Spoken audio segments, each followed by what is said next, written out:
Hello and welcome to trading pickup. आज का video बनाने का एक रीजन ये है कि यहाँ पर एक लड़का इंक्वायरी किया है कि सर आप स्कैल्पिंग नहीं बताते। स्कैल्पिंग में जानबूझ कर नहीं बताता हूँ क्योंकि ये बहुत एक्सपर्ट लेवल का काम है और दूसरा इसमें बहुत ज्यादा एक्यूरेसी बहुत जरूरी है। जितने आप एक्यूरेट रहेंगे उतना इसमें बेनिफिट रहता है। तो स्कैल्पर कैसे काम करते हैं, एक तो एकदम शॉर्ट एंड टाइम फ्रेम लेते हैं। जैसे हम लोग 5 मिनट 15 मिनट यूज करते हैं इंट्राडे के लिए, वो लोग 30 सेकेंड 1 मिनट का टाइम फ्रेम यूज करते हैं। ये एक हो गया। दूसरा, ये लोग लॉट साइज ज्यादा करते हैं, मिनिमम 10 लॉट 15 लॉट, यानी 2-2 हजार क्वांटिटी भी इसमें ट्रेड किए जाते हैं। और निकलते क्या है, ये लोगों का मकसद सिर्फ 5 से 10 पॉइंट में निकलना होता है। जैसा भी इनको 5-7 पॉइंट निकल फायदा हो रहा है, इमीडिएटली वो लोग अपना पोजीशन स्क्वायर अप करते हैं। तो ये चीजें जरूरी है। तो इसमें रिस्क भी उतना ही है। तो मिनिमम कैपिटल आपके पास 1 लाख रुपए तो होना चाहिए इसमें। और 1 लाख रुपए के साथ में आप बड़े लॉट्स में ट्रेड करो, 10 लॉट 15 लॉट में, तो वो उसके हिसाब से जितने पॉइंट्स आपको चाहिए, अगर आप 10 पॉइंट का भी टारगेट लेके चलते हैं और 10 लॉट में ट्रेड कर रहे हैं तो आपके टोटल अमाउंट 7,500 रुपये प्रॉफिट होगा। लेकिन वो प्रॉफिट ऐसा होगा क्योंकि जितने भी हमारे ब्रोकरेज चार्जेस है, ये आप लोग देखना बहुत जरूरी है कि कितना हमारा स्लिपेज आ रहा है, ब्रोकरेज कितना आ रहा है। यूजुअली हम लोग सोचते हैं कि भाई हमारा इतना प्रॉफिट हुआ है, लेकिन जब एंड में हमारे लिए प्रॉफिट आता है तो वो बहुत कम आता है क्योंकि उसमें चार्जेस इतने ज्यादा लग जाते हैं। तो आप लोग ये देखना जरूरी है कि आपके जो स्कैल्पिंग के चार्जेस है, जो यूजुअली आप स्कैल्पिंग मतलब बहुत फ्रिक्वेंट आपको ट्रेड करना पड़ता है। दिन में कोई 10 ट्रेड 10 मरतबा ट्रेड कर रहे हैं, 10-10 लॉट के 10 मरतबा ट्रेड कर रहे हैं, 10-10 लॉट के समटाइम 20 मरतबा भी ट्रेड कर सकते हैं। तो ऐसे स्कैल्पर पैसे बनाते हैं और उनका एक्यूरेसी लेवल बहुत ज्यादा होता है। और एक्यूरेसी लेवल क्या होता है कि मैक्सिमम टाइम तो बहुत सारे लोग अभी अल्गोरिथम ट्रेडिंग कर रहे हैं, उसमें लॉसेस एंड प्रॉफिट होते रहते हैं। तो स्कैल्पिंग एक रिस्की बिजनेस है, लेकिन अगर आप लोगों को करना है तो मैं एक प्रॉपर तरीका बताता हूँ उसको कि स्कैल्पिंग किस तरह से की जाती है और हम अपने लिमिट में रहकर उसको कैसा करेंगे। तो मेरा जो भी स्टाइल रहेगा स्कैल्पिंग बताने का, वो मिनिमम एक 10 लॉट के साथ रहेगा। तो 10 लॉट आप करते रहेंगे उसमें, तो आपके लिए ये आपको समझ में आ जाएगा। ठीक है। तो मैं अभी ये अपना 1 मिनट का टाइम फ्रेम है निफ्टी का, ठीक। और मैं सुबह से अपन यहां से देखेंगे कि सुबह में आज 20 तारीख है, ठीक है। तो कहां से मार्केट स्टार्ट हुआ था। मार्केट यहां से स्टार्ट हुआ था, देखिए, ठीक है। तो पहला जो 1 मिनट का कैंडल बना था, वो एक सेल सिग्नल दिया है। ये सिर्फ 1 मिनट के टाइम फ्रेम में बता रहा हूं मैं, और ये खासतौर पे स्कैल्पिंग के लिए ये एक इंडिकेटर बहुत अच्छा है। ये अगर आप लोगों को चाहिए तो आप बोल सकते हैं मुझे, लेकिन स्कैल्पिंग के लिए बेस्ट है। कितने पॉइंट्स इसमें मिलते हैं और आप ये काउंट कर लेना कि हर बार जब भी इसने बाई और सेल का सिग्नल दिया है तो कितने पॉइंट्स अपने को इसमें मिले हैं। ठीक है। तो अब सपोज यहाँ से अपने को सेल का सिग्नल मिल गया, तो हम लोग यहाँ से ट्रेड करेंगे और यहाँ तक, यानी इसमें 26 पॉइंट्स मिले। तो जब निफ्टी इंडेक्स 26 पॉइंट्स मूवमेंट देता है, तो क्योंकि हमारा तो सिस्टम है कि हम एटीएम में ट्रेड करेंगे, जब एटीएम में ट्रेड करते हैं और निफ्टी 26 पॉइंट्स अपने को मूवमेंट देता है, तो हार्डली अपने को 12 से 15 पॉइंट का इसमें बेनिफिट होता है। तो लेट से अगर मैं 10 लॉट में काम करता हूँ और मेरे पास एक प्रीमियम है 75 रुपीज का, और 10 लॉट में काम करता हूँ तो मेरा टोटल इन्वेस्टमेंट हो गया 56,250 का, और 10 रुपए का मुझे प्रॉफिट हुआ है। तो 750 क्वांटिटी है तो मेरा 7,500 का इसमें प्रॉफिट हो, ये एक ट्रेड हो गया। फिर हम दूसरा ट्रेड का वेट करेंगे। यहाँ पर भी बाई दिया था सिग्नल यहाँ पे, तो बाई दिया था तो यहाँ से यहाँ तक कितने पॉइंट्स मिले अपने को, यहाँ से यहाँ तक यानी 24 पॉइंट मिले। अगर हम इसका भी वेट करें तो यहाँ पर हमको एग्जिट करना है, अगर यहाँ नहीं करे तो यहाँ पर तो एग्जिट करना ही करना है। तो हम यहाँ से यानी no cost, cost to cost निकल गए। फिर वेट करें और यहाँ पर सेल का सिग्नल दिया है, यहाँ पर नहीं लेते हैं सेल का ऑप्शंस, बिकॉज ये जो कैंडल बना है ये कैंडल सेल के लिए नहीं है। सेल का सिग्नल दिया जरूर है लेकिन ये कैंडल है, सेल के सिग्नल नहीं है। तो हम फिर अगेन यहाँ पे बाई का सिग्नल का वेट करेंगे।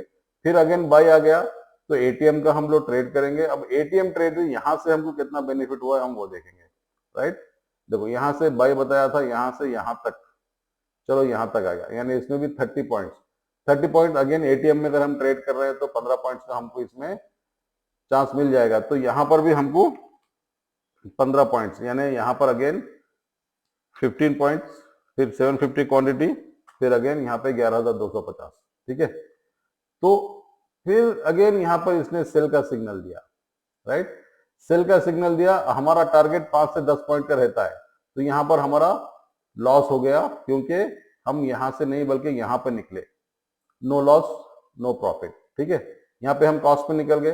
फिर अगेन यहाँ पे बाई का सिग्नल आया, बाई का सिग्नल में अगर हमको यहाँ पे 19 पॉइंट मिले तो भी हमको यहाँ पर एटीएम में 10 पॉइंट मिले, चलो 8 पॉइंट भी मिल गए होंगे, क्योंकि 10 पॉइंट चाहे मार्केट अब ऊपर भी गया तो कोई बात नहीं, अगर 10 पॉइंट हमको मिल रहे हैं तो हम निकलना चाहिए। स्कैल्पिंग वो है, ऐसा नहीं है कि अभी मैं वेट कर रहा हूँ मार्केट और जाता हूँ 50 पॉइंट में लूंगा, नहीं। मेरा टारगेट सिर्फ 8 से 10 पॉइंट लेने का रहता है स्कैल्पिंग में। और फिर अगेन मुझे यहाँ पे अगर 8 पॉइंट में यहाँ पे भी ले लिया, ठीक है, 8 पॉइंट यहाँ पे लिया, फिर अगेन यहाँ पे 750 क्वांटिटी, तो यहाँ पर मेरे 6,000 रुपए, यानी टोटल यहाँ पर अगर मैं 3 ट्रेड भी मार रहा हूँ तो स्कैल्पिंग कितना पैसा बना लेता है, 24,750 रुपए। ये एक दिन में ट्रेड होता है, लेकिन ये तो सिर्फ प्रॉफिट की बता रहा हूं। अगर हमारा ट्रेड गलत हो गया तो इतने ज्यादा लॉसेस भी हो सकते हैं। तो एक लॉस, जैसा भी आपका स्टॉप लॉस हिट हुआ और 7,500 रुपए आपके लॉस हो गए, तो यूजुअली आप सिस्टम बंद कर देना चाहिए।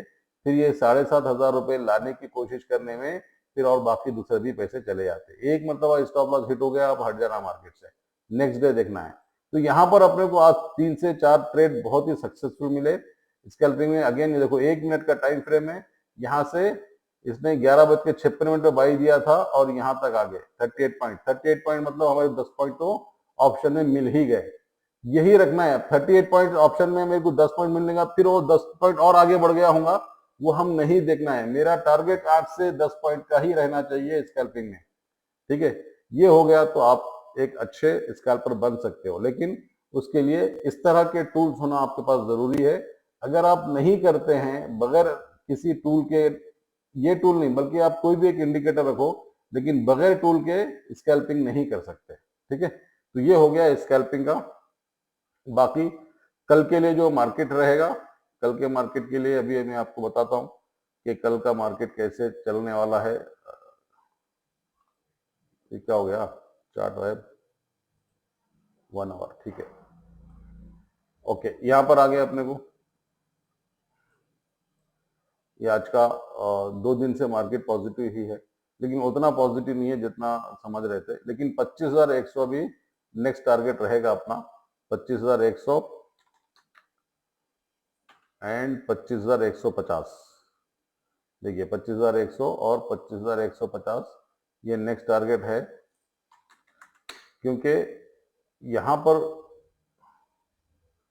25,150। ठीक है, अभी मैं डेली टाइम फ्रेम में इसको कन्वर्ट कर देता हूं डेली टाइम फ्रेम में। तो डेली टाइम फ्रेम में भी देखो ये यहाँ पर कोई ऐसा रेजिस्टेंस नहीं है, रेजिस्टेंस यहाँ पर है, 25,150 का रेजिस्टेंस है। तो ये आज बाइंग भी अच्छी आई है, 3 दिन से मार्केट पॉजिटिव है, तो ये पॉजिटिव मोमेंटम बरकरार रखेगा। ठीक है, ये पॉजिटिव मोमेंटम बरकरार रखेगा। तो मार्केट अभी थोड़ा रिकवरी स्टेज में है, और यहाँ से ये एक लेवल है 25,320 25 का, ये एक बहुत क्रूशियल रेजिस्टेंस है। अगर ये रेजिस्टेंस क्रॉस हो जाता है तो फिर हम मार्केट को अच्छा पोजीशन पे देख सकते हैं। तो 25,300 25,500 तक हम ये एक्सपेक्ट कर सकते हैं। देखो 25,550, फिर और ऊपर आगे जा सकता है।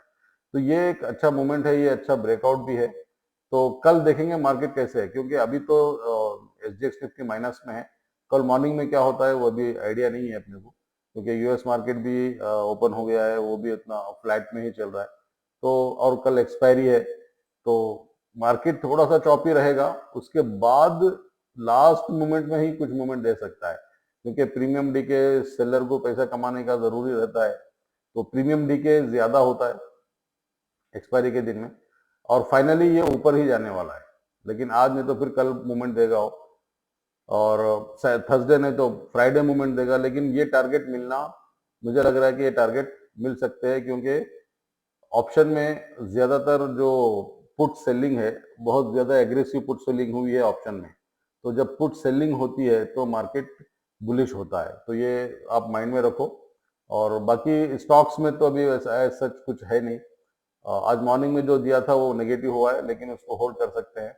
आज इन्फी बहुत अच्छा परफॉर्म किया है, आज इन्फी बहुत ज्यादा अच्छा परफॉर्म किया है। मैं आपको बताता हूँ 15 मिनट के टाइम फ्रेम में इन्फी, ये देखिए यहाँ से इसने बाई का सिग्नल दिया था, कंटिन्यूसली यहाँ से ऊपर तक गया, बहुत अच्छा ट्रेड बना है इन्फी में। तो ये इंडिकेटर भी अपने को अच्छा साथ दे रहा है कि कैसे करना है, क्या है, पूरा आपको बता देता है कि क्या करना है, कैसे मूवमेंट लेता है। तो ये एक अच्छा इंडिकेशन है कि देखो यहाँ से बाई का दिया था, कंटिन्यूसली बाई में ही है, पूरा दिन आज बाई में था इन्फोसिस। तो एक अच्छा ट्रेड मिल गया, लेकिन कल फिर अगेन यहाँ पर नहीं हो सकता है कि ये कंटिन्यू करे, क्योंकि अब यहाँ पे एक उसका रेजिस्टेंस था, ये यहाँ से ही मार्केट फिर नीचे आया था। तो अगर ये रेजिस्टेंस को कल के हाई को तोड़ देता तो फिर 1527 नेक्स्ट टारगेट है। ठीक है, तो ये सारे डिटेल्स आप लोग देखो। और देखिए आयशर मोटर में इसने बाई का सिग्नल दिया है, देखेंगे आयशर मोटर क्या है।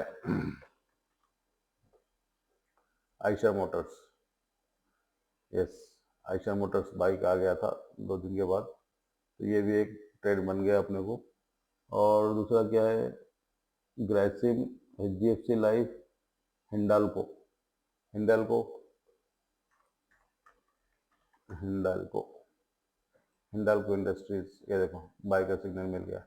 तो बस इसी को देख कर अब ट्रेड करना है। अभी 2-3 दिन मार्केट करेक्शन रहेगा, ये जो करेक्शन हुआ है अभी अपना स्टॉप लॉस हिट नहीं हुआ, जैसा भी इसका हाई टूट जाता है मार्केट देखो कितनी ऊपर जाएगा। ठीक है, तो हिंडाल्को ये 718 एक क्रूशियल रेजिस्टेंस है, ये जैसा भी क्रॉस करता है फिर ऊपर जाएगा। तो इतने सारे स्टॉक्स है कल के लिए, मगर फिर भी अगेन कल चौपी मार्केट रहेगा क्योंकि कल एक्सपायरी है।